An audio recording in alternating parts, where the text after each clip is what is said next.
Bueno, buenas tardes chicos. Nos volvemos a encontrar en otra clase. El tema es porque en realidad se me reinició el teléfono, se conoce que tenía demasiadas cosas y bueno, se me reinició y hoy a la mañana cuando me levanté me encontré que se me habían borrado todos los videos. Pero bueno, no hay problema. Yo les voy a dar una explicación de vuelta de la primera parte y vamos a entrar a ver la segunda clase. Pero la primera parte yo les había dicho que tenía que ver con el texto de Jonú, ¿no? Que tenía que ver con la expansión al Atlántico, pero antes de ver cómo la península ibérica sale a buscar el Atlántico, que en realidad sale con la intención de encontrar la ruta de las especies, de ir hacia las Indias orientales, cosa que Portugal sí lo logra, pero España no, porque en realidad tenía cerrado todo el comercio hacia el oriente, hacia las Indias orientales. ¿Por qué? Porque desde el 711 había avanzado el ejército de los musulmanes hacia el continente europeo y en realidad habían tomado toda Europa, no solo por tierra, sino también por mar, o sea que todo el mar Mediterráneo estaba cerrado y a su vez todo el norte, o sea, todo el norte por tierra estaba cerrado, todo lo que era la famosa ruta de la seda estaba cerrada. Entonces ahí lo que podemos ver es que sí o sí España y Portugal tenían que buscar un camino alternativo. Eso es en sí lo que vamos a ver durante todo el año. Después, qué pasa después con el descubrimiento de América y con toda la llegada de los españoles a América. Pero acá lo importante es ver, bueno, a ver, que yo les había subido una ficha de cátedra, que eso sí vi que no se había borrado, porque eso en realidad lo tengo solo puesto en el aula virtual. Ahí lo que yo vi es que está la ficha de cátedra. Entonces la explicación de la ficha de cátedra comienza hablando de Jonú, que les plantea la idea que Jonú aparece en la década de los 60, es un historiador de la Escuela de los Anales. La Escuela de los Anales va a ser la que marca el gran cambio durante el siglo XX en la forma de estudiar historia. Se va a dejar de estudiar historia desde la figura política o desde la figura militar o desde un hecho importante desde los emperadores, en este caso, o desde las monarquías. Acá lo que Jonú va a plantear es la nueva forma de ver la historia, la nueva forma de ver esta conquista o este descubrimiento de América. ¿Por qué? Porque él primero dice, yo les puse en la guía, en la guía de preguntas, en la ficha de cátedra, le puse cuál es el problema que presenta el historiador a tratar. Bueno, el problema que él va a presentar o que él va a tratar va a estar centralizado en la expansión de Europa. ¿Cuál es la novedad que él trae? ¿Por qué dice de una manera original? Porque lo que va a mostrar a través de este primer capítulo va a ser la idea de que no fue Europa la primera que llega a América, sino que va a haber otros continentes, otras poblaciones mucho antes. Por eso él habla de un proceso plurimilenario, porque va a ser mucho antes que la península ibérica salga a la conquista del Atlántico, que va a haber países. En este caso él va a nombrar China, India, ¿no? Los vikingos, por allá por el siglo X después de Cristo, en las invasiones bárbaras, en las cuales que a partir del siglo X ustedes saben que en Europa se cierra el Mediterráneo, que comienza a haber un nuevo sistema, un nuevo modelo económico, social y político que se va a llamar el feudalismo. Bueno, a partir de ahí es que Jonú ve en estos documentos que él analiza que en realidad no fue España no fue la península ibérica la primera que llega a América, sino que va a haber otros países anteriores. Por eso él dice que es un proceso plurimilenario. Primero por eso. Después él dice que va a haber núcleos densos de población, pero van a ser núcleos cerrados. ¿Qué quiere decir esto? Que eran una cantidad de poblaciones que había distribuida en el mundo, ya sea en América, en Asia, que no tenían contacto entre sí, ¿no? Y ahí va a hablar del tema de China, del tema de India. Los únicos que sí tenían contactos que iban siendo las conquistas eran los mongoles, pero en esta época entran en un letargo. Y después se habla del continente americano. El continente americano tenía tres grandes imperios, que eran los mayas, los aztecas, que no fue un imperio, los aztecas fue una confederación, y los incas, que sí fueron imperio. Los mayas, cuando llegaron los españoles, ya no estaban, o sea, los españoles no se encontraron con los mayas, sí se encontraron con la confederación azteca y con el imperio inca.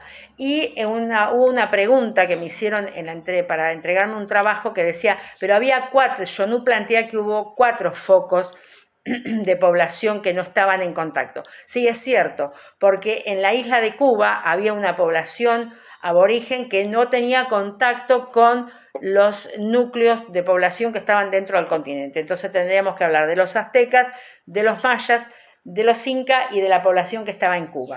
O sea que en realidad había 4 núcleos densos de población en América que no tenían contacto entre sí, ni siquiera comercialmente, que era totalmente opuesto a lo que pasaba en el Oriente, porque en el cercano Oriente sí había comunicación entre ellos, acá no. Entonces, China también era un núcleo denso de población, y la India. Pero aparentemente llegaron hasta las costas de América, pero a ninguno le interesó quedarse con América ni quedarse en el nuevo continente, que no se llamaba América, porque tenían otros problemas dentro de sus territorios, o sea, tenían que solucionar otros problemas, ¿no? La gran expansión, los ejércitos, el avance de los mongoles, que en ese momento todavía estaba. Entonces no les interesaba mucho sumar más tierras, ¿no? Eso es lo primero. Entonces él lo que pretende superar en este planteo que hace es la polaridad que existe entre China y Europa. A ver, ¿quién fue el primero que llega y qué pasa? Bueno, en realidad acá no hay blancos y negros. En la historia nunca hay blancos y negros. Ustedes tienen que pensar que la historia es un proceso, ¿no? Y ese proceso es lo que nosotros vamos a estudiar. Yo ya sé que el descubrimiento de América fue el 12 de octubre de 1492, Colón llega a América, eso no lo podemos negar, pero sí tenemos que ver qué es lo que pasa antes. Antes hay muchas cosas que van pasando, hay una coyuntura, diría Brodel, que es otro historiador de la Escuela de los Anales, que es la que va a dar el sentido a esta expedición hacia el Atlántico, hacia esta expansión hacia el Atlántico. Porque van a decir, ¿por qué se dio en el siglo XV? Y no se dio antes. Y bueno, porque la coyuntura estaba preparada para que se diera en el siglo XV. Antes no fue viable. Bueno, después habla de los prolegómenos. Los prolegómenos son los antecedentes. ¿Qué significa esto? Bueno, los antecedentes es esto, que yo les planteaba así a muy grandes rasgos. Primero, la invasión musulmana. La invasión musulmana fue fundamental en Europa. ¿Por qué? Porque empieza en el 711 a avanzar hacia Europa y invade toda Europa, inclusive invade toda la península ibérica.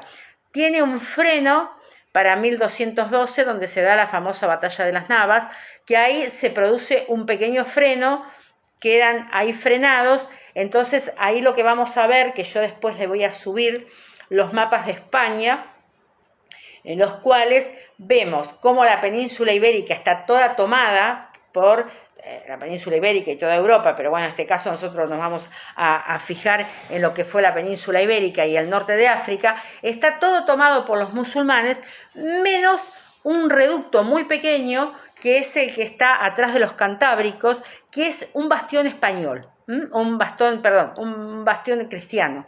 Entonces, ese bastión cristiano que está detrás de los Cantábricos, que es Castilla y Aragón, esa zona no fue tomada por los musulmanes, porque debido a la batalla de Navas.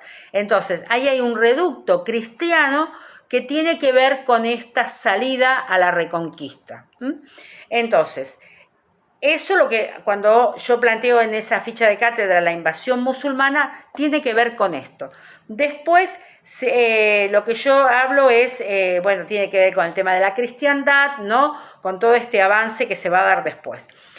Después tiene que ver mucho, en este periodo comienzan los inventos de la Edad Media, que son muy famosos y muy importantes, porque va a estar la brújula, los barcos van a ser más ligeros, y acá tienen que ver los árabes, porque los árabes son los que inventan ciertos adelantos en las embarcaciones que le van a servir a la península ibérica para salir a la conquista, tanto para Portugal como para España. Después tiene que ver con los movimientos en Asia. Estos movimientos en Asia son las famosas cruzadas, ¿no? Cuando habla de la difusión de las formas criptocristianas, tiene que ver con las cruzadas. Las cruzadas fueron ejércitos políticos, militares, religiosos que surgen a partir del 1200, algunos un poco antes, en las cuales comienza la idea de recuperar el Santo Sepulcro, o sea, recuperar de mano de los musulmanes la zona donde había estado, donde había nacido Cristo, que es toda la zona del Cercano Oriente y la zona de Palestina. Bueno, acá comienzan las cruzadas. Las cruzadas, aparte de esta visión o de este fin que llevaban, tienen otro fin, que es fundamental, que es, aparece algo en ellas que va a ser fundamental, que va a ir cambiando paulatinamente la historia de la humanidad y va a ser la que actualmente sigue cambiando el modelo de economía, que son la burguesía. La burguesía surge en las cruzadas, ¿no? O sea, surge en las cruzadas, ¿por qué? Porque en esas expediciones monumentales de políticos cristianos, que algunas iban al mando de los reyes, como la primera fue al mando de Federico Barbarroja, que era un rey, no solo iban con la idea de recuperar el Santo Sepulcro y que tenían ideas religiosas, sino que el otro punto que ellas tenían era la de comerciar. Entonces, dentro de estas expediciones iba gente que les interesaba el comercio. Les interesaba el comercio y comenzaron al lado de los caminos a comerciar. Y ahí ellos se hacen fuerte monetariamente, entonces lo que van a negociar después en Europa va a ser el pase del feudalismo al capitalismo, con las monarquías absolutas. ¿Por qué? Porque esta clase se comienza a tener poder adquisitivo, pero necesita negociar con las monarquías el poder político para poder adquirir el poder político. En algunos lados los consigue, como en el caso de Inglaterra, para 1688, en la famosa gloriosa revolución, consiguen el poder político, pero no en toda Europa. En esa fue un lugar muy especial, por eso en Europa se da la revolución industrial en ese momento, porque en realidad Inglaterra tiene la monarquía parlamentaria, que están entre ellos, hay burgueses. Los burgueses aparecen en esta época y se hacen fuerte en la revolución industrial y después van a seguir siendo los que van a dar la gran lucha y la gran formación del mundo capitalista, ¿no? Por ello se va a aparecer el proletariado, van a aparecer los sindicatos, van a aparecer las luchas obreras. O sea, la burguesía es la clase social que modifica el mundo. Es así. La pueden leer en cualquier libro, no es necesario que sea solamente en los libros que yo les indico, sino véanlo en cualquier parte y vean la trayectoria de la burguesía que arranca acá y en la actualidad seguimos dependiendo ya sea de la burguesía industrial, de la burguesía financiera. Todos son burgueses. Entonces, eso es un dato para que ustedes lo tengan presente, no ahora, sino en todas las materias que vayan cursando la historia. Eso primero. Entonces, cuando habla de los movimientos de Asia criptocristianos, se refiere a estos movimientos, ¿no? A estas cruzadas que van a dar un gran cambio.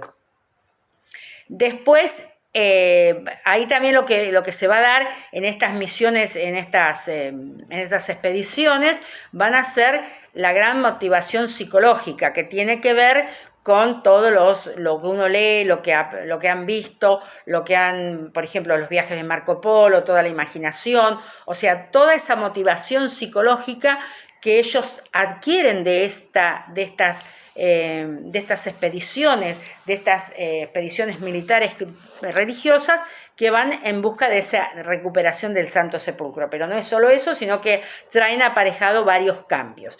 Bueno, después, como ya le dije, están los movimientos de los mongoles, que son importantes porque en realidad son invasiones bárbaras que se van acercando hacia Europa, pero en este periodo, entre el 1200 y siguiendo más hacia adelante, hacia el 1300, comienza a existir lo que se llama la Pax Mongolia, o sea, no hay grandes expediciones de estos pueblos bárbaros que invaden territorios que tienen una estructura, ¿no?, de gobierno social, económica.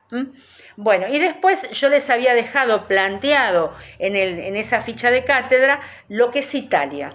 ¿Por qué yo le remarco siempre cuando alguien me llama para preguntarme, le remarco Italia? Le remarco Italia por algo que es fundamental. Italia va a producir un gran cambio en este siglo, entre el siglo XIV y el siglo XV, que va a ser, entre el siglo XIV y el siglo XV, que va a ser el Renacimiento. El Renacimiento va a ser un movimiento cultural que aparece, que es muy fuerte en Italia, sobre todo en la zona norte de Italia, en la zona de Florencia, en la cual no va a ser solamente el renacimiento en las artes, o sea, se va a llamar renacimiento en las artes, pero para el humanismo, para el hombre se va a llamar humanismo. O sea, si ustedes leen los libros de la secundaria o algún texto, va a ver que dice renacimiento y humanismo. Bueno, porque el renacimiento va a ser para el arte y el humanismo va a ser para todo lo que sea referente al hombre. ¿Qué significa esto? Que a partir de este momento del renacimiento, lo que se comienza a ver en Italia es la idea de que, y ahí aparece un gran filósofo que va a ser Maquiavelo, que va a ser el que produce el gran cambio, en la cual él va a decir, va a decir, el centro del universo no va a ser Dios ni la tierra, va a ser el hombre. Y ahí se produce la gran hecatombe con la Iglesia Católica, porque ahí rompe la Iglesia Católica con todo esto, o sea, hay un gran conflicto y están los famosos concilios y las famosas rupturas de la Iglesia del siglo XIV, del siglo XIII, en la cual lo que se ve es Maquiavelo que dice, bueno, el centro del universo es el hombre.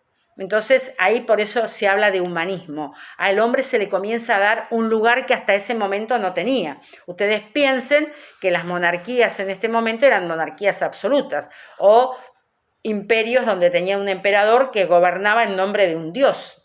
Entonces, acá se comienza a separar esto, ¿no? El hombre y la religión.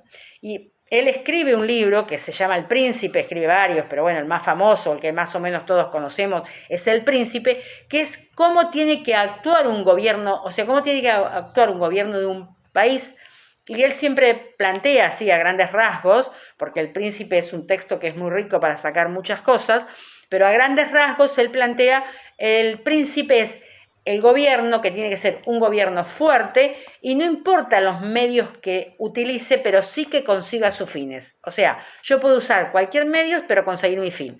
Entonces, necesita un gobierno fuerte, y él comienza a hablar de la primera parte de ese pacto social que hay.